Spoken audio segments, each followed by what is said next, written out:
Hello everyone. Accounting concept और conventions को discuss करने के बाद आज की वीडियो में हम इम्पोर्टेंट क्वेश्चंस को डिस्कस करने वाले हैं जो कि कॉन्सेप्ट और कन्वेंशन में से एग्ज़ाम्स में पूछे जाते हैं। तो आज की वीडियो शुरू करते हैं। Quiz on accounting conventions and concept. आपको स्टेटमेंट गिवन होगी और उसका आंसर नीचे गिवन होगा। ध्यान से समझिएगा स्टेटमेंट को और कोशिश कीजिएगा रिकैप करने की कौन सी कन्वेंशन या कॉन्सेप्ट उसमें अप्लाई हो रहा है। जैसे कि पहली स्टेटमेंट आपके सामने है, dash requires the same accounting method, जो कि एक अकाउंटिंग पीरियड से नेक्स्ट अकाउंटिंग पीरियड में सेम अकाउंटिंग मेथड यूज़ होता है। कौन सी कन्वेंशन है ये? Try to give the answer and here is the answer, convention of consistency. Consistency convention के अंडर ऐसा ही होता है। The next is same period की कॉस्ट और सेम पीरियड का revenue.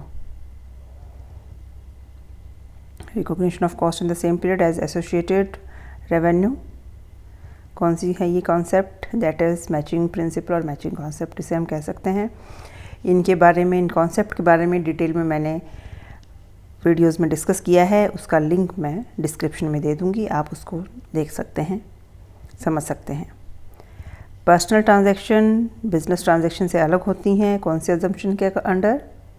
That is business entity और सेपरेट बिजनेस एंटिटी कॉन्सेप्ट। एक फर्म के स्टॉक की हैवी डिमांड है, मार्केट वैल्यू स्टॉक की बढ़ रही है, लेकिन अकाउंटिंग प्रोसीजर इस चीज़ को इग्नोर कर रहा है। क्यों? Which convention it is? That is convention of prudence और कंजर्वेटिज्म। एंटिसिपेटेड लॉसेस को तो ले लेंगे, बट ये तो यहाँ पर एंटिसिपेटेड गेन है, इसको कंसिडर नहीं किया जाएगा due to this convention. The next question is, if a firm believes that some debtors may default, तो वो क्या करती है? रिकॉर्ड करने के लिए, कुछ पॉसिबल लॉसेस को रिकॉर्ड करने के लिए प्रोविज़न बनाती है। विच यहाँ पर कौन सा कॉन्सेप्ट या कन्वेंशन एप्लीकेबल है? कंजर्वेटिज्म और प्रूडेंस। वही एंटिसिपेटेड लॉसेस को पहले से आप एस्टिमेट करके उसके लिए प्रोविज़न बना लें। The next is everything a firm owns it also owes out to somebody। ये कोइंसिडेंस इस कॉन्सेप्ट में एक्सप्लेन किया गया है डुअल आस्पेक्ट कॉन्सेप्ट में। Which convention state that straight line method depreciation का यूज़ हो रहा है एक साल में, तो नेक्स्ट ईयर भी वही यूज़ होगा। That is again convention of consistency. एक फर्म को ऑर्डर मिलता है गुड्स का, लेकिन उसको सेल्स में रिकॉर्ड नहीं किया गया।